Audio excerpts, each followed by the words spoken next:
Hello, everybody. Welcome. Welcome.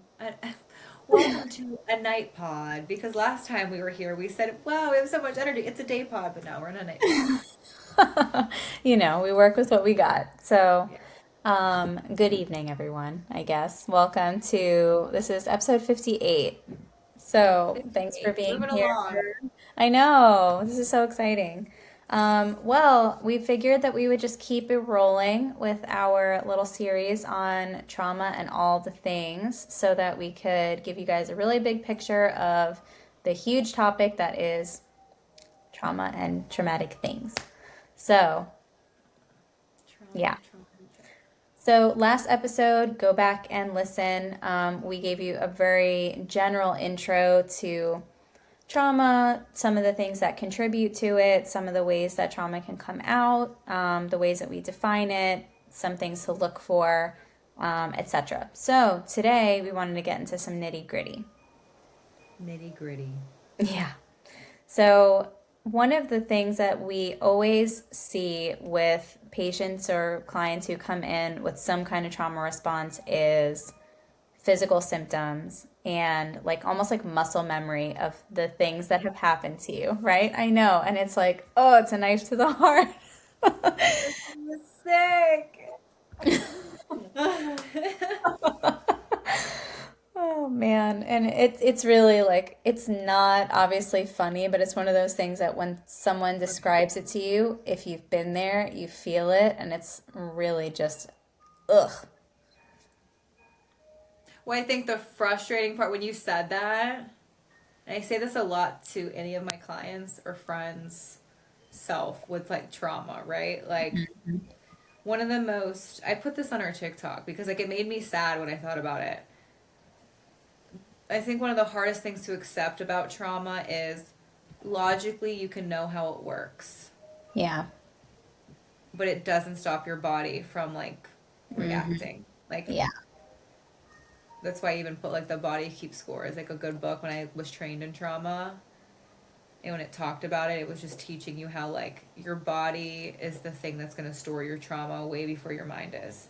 Yeah. And so logically you can know everything about your trauma, but it's not going to stop your body from like being triggered or having this like feeling and stress in it. And that's like the healing the body part is something that you really have to work on.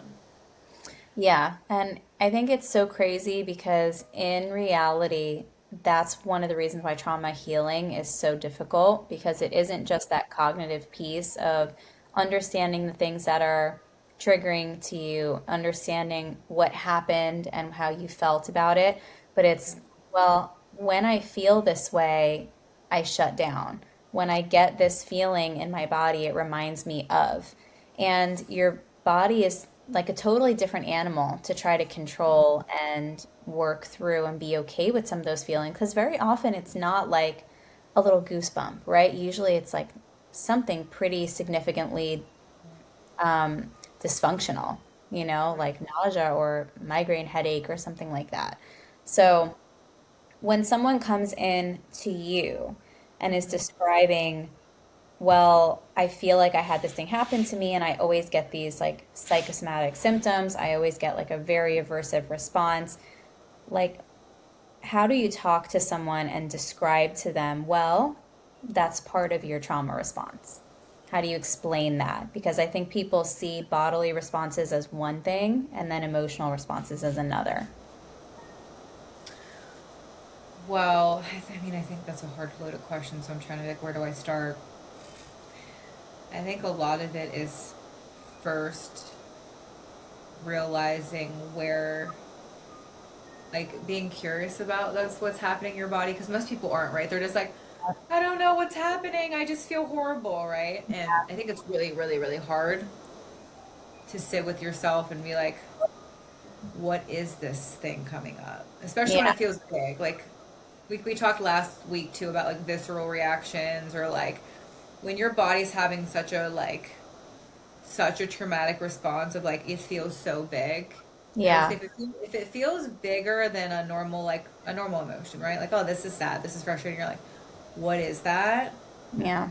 in your body, it's things are coming out. It's like you have to start being curious about it. Like a lot of times, like if we go on the extreme example, right, of people who have had like severe trauma, like we broke down Yeah. last week, like usually something triggers and you're just like your body just reacts really fast. Yeah. But we like you have to check back in on that. And I think a lot of times it's a thing that people don't know how to do. It's like how Hmm. do I get curious about what's happening inside of my body and be interested in learning and working with it? Yeah. Because usually we're like, I don't want to feel that and I don't want to go there again. So I just like abort mission. I don't know what that was, but we never figure it out that way. Hmm. A lot of times when people have trauma, I'm like, just bring those situations back. Yeah. And we have to start kind of looking and being curious of what were the triggers? What was your body trying to say to you? Why was it? Mhm. And then kind of going into history or maybe what has even happened. Because I think a lot of times people go too fast, too hard with trauma, where they're Yeah. like, let me just go there and relive it and re-traumatize myself when it's just such a process. But how would you, because I do think this is like a multi-layered question that you asked, but how would you answer Yeah. your own question? Um, well, a couple things come up for me, and I've had a couple clients even ask me, like, I don't understand why when I go through a similar like behavior pattern with someone as the person that, abused me or whatever the situation is, like I always feel like violently ill. Why does that happen? Because I was never like sick around this person. And I think it's important to differentiate just because you're having a physical reaction doesn't mean that it's oh well I've been here before because I have the same symptom, right? And I think that's where it's important to kind of parse that out. Well, this is just how your body is giving you that red flag, right? Something that will catch your attention, something that will be aversive enough that you're like, oh, okay, let me pay attention here. So it's important for me, I think, to talk to the client about, well, just because you're sick now doesn't mean that the traumatic thing was also a time when you were sick. This is just your body's way of communicating. Like, how else is your body going to talk to you? I love So that. that's kind of important because I think a lot of time when we ask someone, like, when has this felt familiar, right? We want them to pick similarities and we want to teach a client, okay, well, when you were in this situation, it feels familiar. When you're with this type of person, it feels familiar. But your body's not necessarily going to do that. Your body's not going to give you 100% of the time the same feeling. And sometimes it might, but the majority of the time it's just how does your body talk to you? And what that looks like for you and what that looks like for me are two different things. So, it is important to get to know yourself. And, for example, I have a client right now, we're not dealing too much with trauma, but we've discussed her anxiety symptoms, which come out as bodily symptoms, as ways that she can evaluate like the severity of a situation that she's anxious about, whether it's nausea or whether it's like lightheadedness. Those tell her different things. And over time, we've been able to work through that. Like, okay, this is like a 2 if you're feeling a little sick to your stomach. But if you start getting the dizziness, oh, this is like a tough situation. So that's important, I think, really, to teach someone like it is a normal thing. It doesn't mean that now you have a whole bodily thing to worry about. This is just your body's vocabulary. Yeah, the thing I like that you said, because I definitely agree, um, it's kind of like what I mentioned about like paying attention to it. Like you have to get curious of Yeah. what is my body trying to tell me? Because that is a sign. Like trauma is in your body, and it doesn't mean necessarily there's something to be worried about present day. Mhm. But if something is familiar present day, Yeah. your body's like, we know what this has looked like Yeah. before. Right. You're right. You might not have had the feeling back in time, Right. but if the experience is something that's triggering or similar, your body's like, hello, red flaggy. Hmm. Um, let's be cautious here because like we don't want it to end up how it was before. Right. That's why sometimes people don't pay attention, but they never figure out like the healing process of is this just something for me to look out for or is this my full trauma talking? Hmm. Like what is the difference? And I think that's a really hard thing to figure out when I'm saying it out loud. Like Yeah. an issue present day that might be something to like note versus, Hmm. oh, my body's taking me back to a full blown experience. Right. Yeah. I mean, again, that is a beautiful example of why trauma recovery is hard, Yeah. because it is really teaching someone to have a sifter and look at what feels present and dangerous now versus something that was in the past that's bringing up these feelings of insecurity and like a lack of safety. And, also it is kind of important to look at like fight or flight, right? Like it's a very basic human response. And I think like this is psychology 101 where you learn about fight or flight. But Mhm. when you're in a traumatic situation, that's what your body kicks in. Right. It's not fight or flight's really not that much of a cognitive thing. It's Right. like, hey, this is your body going full speed ahead that something is wrong and we are aiming to survive. Right. And it looks very different now than back in, the Neanderthal period where it was like physical danger or safety. But Right. that that response is still very natural, And obviously. necessary. And necessary, right? Because you think about it just, I mean, I work a lot in, the relationship discord space now. And when people are in abuse recovery, what did they tell you? Well, I was sick all the time when I was with that person. I was exhausted. I felt like I could never catch my breath. I was constantly just like stressed out, high tension. And then they get out of that abusive or toxic environment. Well, the need for that response is gone. So, of course, your nervous system is going to settle. Of course, you're not going to have that constant tension and that high stress level, high cortisol, right? Like it's basic biology. So Hmm. you think about like how that's how powerful your body is. Like it's like this is not an optimal survival environment. So let's kick you into high gear because otherwise you're not going to make it. And it really feels like very dramatic to say that, but that's the reality. Your body does pick up on danger and Right. something that is toxic or something that is controlling, something that is suffocating is danger. Right. And if you've had that experience in the past, you're the sad reality, I think, of trauma, though. It's like Yeah. your body knows how bad it has been. Yeah. So that is like, I'm picking up on this cue because that was scary back then. Or not present day, it might not be scary. And if you, I think the sad reality is, and if you haven't had the trauma, it might just be like, I don't like that. Yeah. But your body doesn't have the same reactive sense of like, Right. be careful, Hmm. like, or like sickness, like you said. I think that's a huge one that I think a lot of it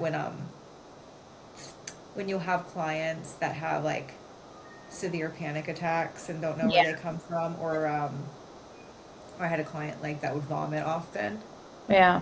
She's like, I don't know why I keep like sometimes I get worked up randomly and I just like my body's like I need to puke. And Yeah. it like I'm like, okay, this and it wasn't anything eating related. It was nothing. It was like, oh no, this girl has so much trauma when she's in this certain situations. Her body's trying to get rid of all the emotion. Yeah. Wow. So, and I think it's interesting because people don't talk about. You hear that all the time. Like people are like, oh, I don't know, I just had a panic attack, like so casually. Yeah. Um, okay, well, is your body trying to tell you something? Is there something that's specifically always causing that? Like, what's going on? And people, I think it's interesting how much people aren't getting curious about it. They're just like, oh, this Yeah. is just something that happens to me, I guess. And it's because we like negate like emotional experiences and how they impact us. Which is so sad, So sad. right? Just like accepting that you are in a state of dysregulation and that's just how you are. Like what happens? I mean, I know that like for me, and I can't even imagine if it was like a more physical thing like throwing up or passing out or anything. But I just think about how horrible it feels. And when you're able to put a label on, like, that's my trauma right there, that's my experience, it's kind of validating and freeing, but at the same time, your body doesn't catch up with your mind Right. as quickly, you know?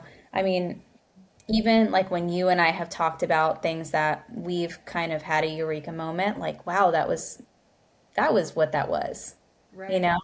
It's still really hard because it takes your body a couple days to recover, Hmm. right? Which, like, how bad does that suck? Like, even like you and I recently have talked a lot about, like, we've had a really rough trauma dream, right? And Yep. cognitively, you can work through that and you wake up, but you're so sick for a few days. And it's really hard to shake. Hmm. It's Yeah. awful. I mean, I'm thinking about it now. Like when you were talking about, it, I'm like, yeah, like I think that's the hardest thing. Like the hardest thing is what we talked about at the beginning. You just said it again. You can't talk yourself out of trauma. Mm-mm. Like logically, and that's what, and I hate it. I get so sad thinking about it because you know how hard it is that Yeah. logically you can have all the tools and know everything you're supposed to do and what will help you and like how to maneuver through it. And eventually, yes, as time goes on, the goal is to eventually work and know yourself. But I think the body part's hard because the body like takes time. Yeah. And it's like you don't really want to do that time. Like that's why when people come in for severe trauma, it's like I had a client say this a few weeks ago, and he has a lot of trauma, a whole Yeah. bunch of severe. Like when we said little T's, big T's last week, we're talking about like pretty much big T's, like sexual abuse, like family, like physical abuse, like you Wow. name it. And he like said he's like, I know this is gonna take a long time, and I was like, you're not wrong. Yeah. Like I can't sit there and look at him and be like, Mm-mm. yeah, okay, it's gonna be an easy peasy walk in the park because I'm like, oh, all the stuff he's talking about is especially, and again, we'll do a different episode of sexual trauma, but Yeah. when you're talking about like body interactions like that too, Yeah. like your body has like physical stuff happening to it that it remembers, and like rewiring that and feeling safe is like such a process. You don't just like, oh, logically, I know I should feel safe. Right. Let me talk myself into safety. Like it doesn't work, and like as much as you're like, yeah, I know I'm safe, but why is my body like, are you sure, Right. like are you sure, and like training your body back to safety basically is what you're doing. Yeah. Like Yeah. hey 100%. pal, like I know you're scared, thanks for reminding me because like we needed you at one point. And I think that when I Mm-hmm. teach some of my clients about that, of like even sometimes their voices and like their bodies having that reaction, I teach them a lot to be nice to it Yeah. because I'm like, if you can learn to like talk to your trauma kind of, or talk to either your body's reaction or your voice that's like, be careful, that we say you don't want to follow all the time because it causes Yeah. anxiety. It's kind of Right. like you can dismantle it a little bit by being like, hey, I'm going to notice you and also thank you because at one point in my life you were the way for me to protect myself because I had no other option. Yeah. So if I didn't have you, I wouldn't be surviving. And so Right. now I'm trying to live and not survive, and you guys are still coming out to play because that's the only way we knew how to do it. Right. And it's like when you say that, it's like such a long thing, right? Like, Mm-hmm. okay, body and brain, we're basically just having to make you a new life. Right. It's It's hard. crazy. Yep. That's why I love that book, The Body Keeps Score, because it explains how it stores so well, and Mm-hmm. the rewiring of the body is just such a complex, hard thing and sad thing. Sad thing. Well, something that you said is something that I do a lot also when working with trauma stuff and grief and loss and that kind of thing. Because I think that there's a perception of trauma as like a period in your life and grief as a period in your life where I think there is, like we talked about in the grief episode, there is a lot of utility in seeing this as a companion in your life and not as like a part of you that is time restricted or as a place that you need to get to a certain like a certain lens of this experience that you have. Like, I want to get to a place where I feel none of that. And that's just not a realistic goal. I think that people who come into trauma work and they think that one day I'm going to be trauma free. the reality is that that's not a reality. And it's in part because we do have this body response. You know, you can be totally cognitively in control of your experiences and healed emotionally as much as you can be from your trauma. And one day, the most random thing is going to hit you, Yeah. and your body's going to freeze, and you're going to feel it all over again. Like, I thought I was over this crap. Right. I thought I had it down. Like, I did years of therapy. I did all of these things. And why did that impact me so badly? Well, it's because your body remembers. Right. You know, the weirdest, smallest little thing that you don't think is going to be that important, and your body is what's dictating everything. And it Right. feels terrible. Like, how did I take 10 steps backwards? You know? But I think that is what makes it hard. You know, I have a grief client now who's describing the same thing. Well, I was totally fine. Like, we got through all the major firsts, right? And then these mundane little things are just wrecking me. Right. But that's what happens with trauma too. Yeah, and I definitely would say, again, I'm always going to say the thing that sucks about it because the more you own what sucks about it, the more I think you can accept it. Sure. I think there's a whole grieving period within trauma itself of what you just said, of like me, for example. And I still have this where I'm like, I get this like, so when it happens, like I'm so angry and sad because I never used to be this way. Yeah. And that also has to come with like that grief because it's more of like I have to accept it though. Like I have to accept that like this is the reality of what's going on and it is a part of me now. Yeah. But I'm never gonna sit here and say, well, I love it and I accept it, right? It's like No. sometimes it happens, and like I told one of my clients that too, and I related to her, and I told her, I'm like, I get it, I totally get it, and it's okay to be angry when it pops up, to be like, why is this something I have to keep dealing with? And there's like you'll hear people in trauma states talk about that, like what you said, you do so much healing, but then it's like it's still here, and I want it to be fucking gone. Yeah. And I'm mad because the reality is like that sadness comes in of realizing, but it's not going to be ever fully gone. Right. But even like walking yourself through those emotions helps you feel it and accept it more, you know? Yeah. Yeah. I think, you know, viewing it as something that you take through life with you. And I think this is a really good opportunity for us therapists who like visualization and who like things like that as a simple tool can be really helpful. Like, you can kind of anthropomorphize your trauma as something that you bring with you, or you put in your pocket, or you have in a little filing cabinet in your mind, whatever you want to see, because I think it gives you a more of a feeling of control when it starts creeping up, to be like, okay, this is my little, almost like a little pet that right now I don't have space for, but I know it's bubbling, right? It's coming up, and I'm gonna go put it in its crate now for a little while. And sometimes that can be a really helpful tool. You know, the same thing with grief, like, hey, bud, can't do this right now. Like, Right. I'm gonna come back to you later.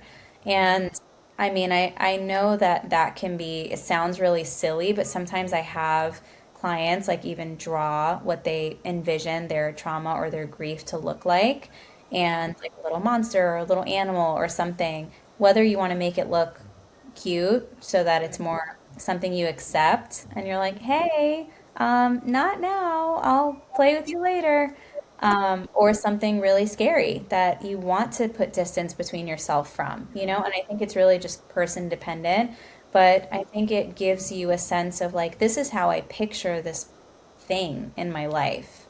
And now I kind of want to envision what I can do with it. So that's a simple tool, because also trauma work is so heavy sometimes. And sometimes you have someone be like, I legit forget what I'm supposed to do when I feel Right. like. So sometimes it's easy to just be like, put it away, Yeah. put it in its little crate, you know, give it a Right. little name and take control of it. Sometimes that's helpful. Right. I So, think I you know, think put it it's a forward. mixture of when you're talking, I'm like, yeah, it's a mixture of all these things. Like you Mhm.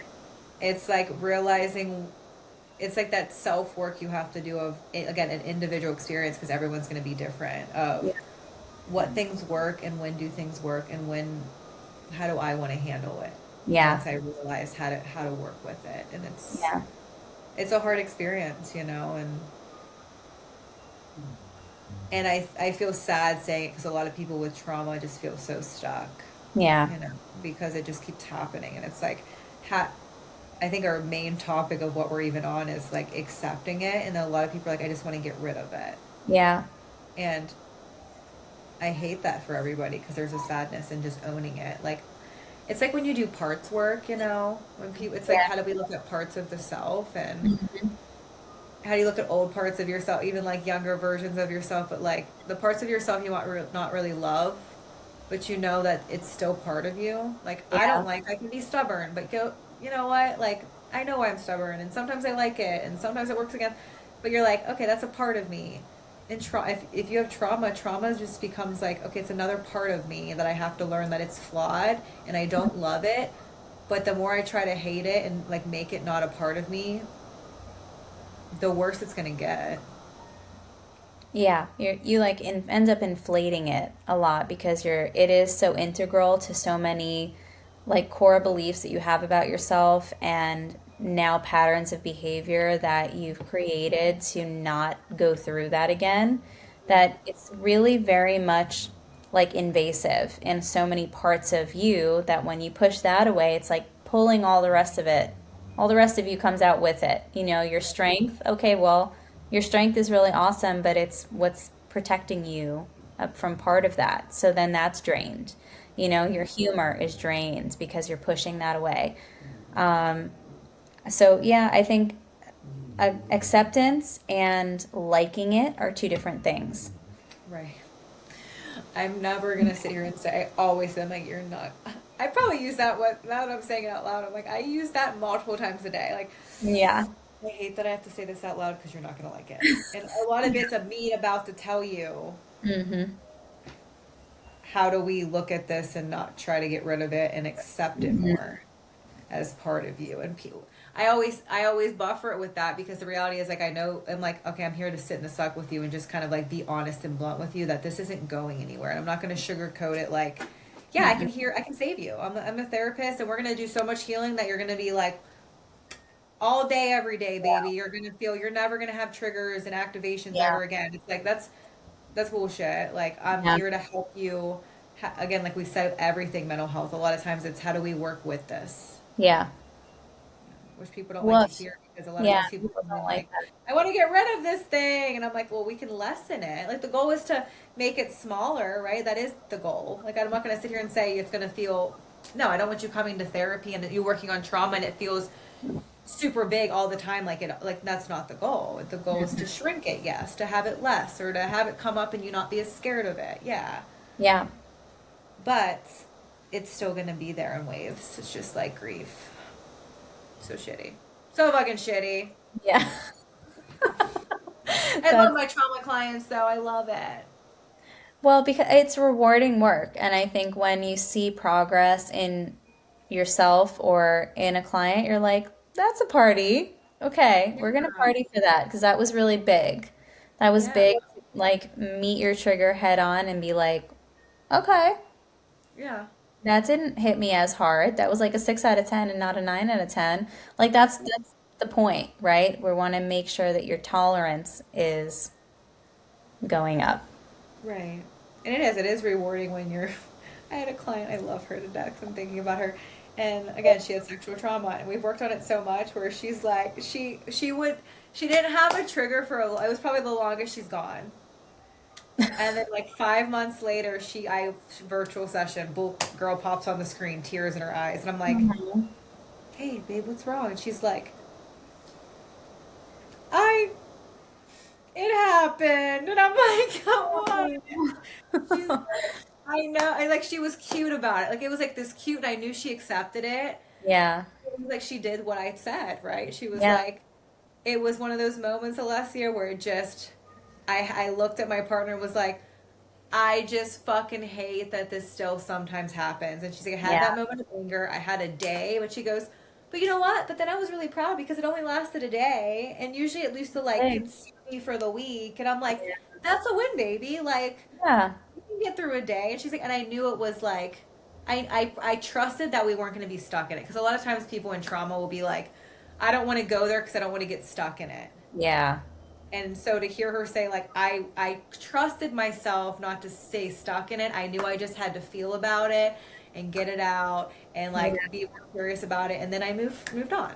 And I'm Yeah. like, there we go. We love that story. Like Yeah. a moment of I hate this shit, but we like short lived, baby, short lived. Right. Yeah. Love Oh that. man. Well, um, there's just so much to talk about. I I mean, know. we could go on and on and on, but I think this is a really good series because everyone has some type of, let's categorize it, trauma, some type of something. So, it's helpful, I think, to just be able to talk about it and identify some things that happen, and maybe it'll open some eyes like, oh, maybe that's what it is. Yeah. We all have stuff. Yeah. We have lots of stuff, and sometimes it's really shitty stuff. Sometimes it's big stuff. Well, All right, squad. yeah, let us know. Feedback, thoughts, share your experiences, send us a DM. We would love to talk to you. And we'll pick this up, episode 59, next time. Next time. Bye.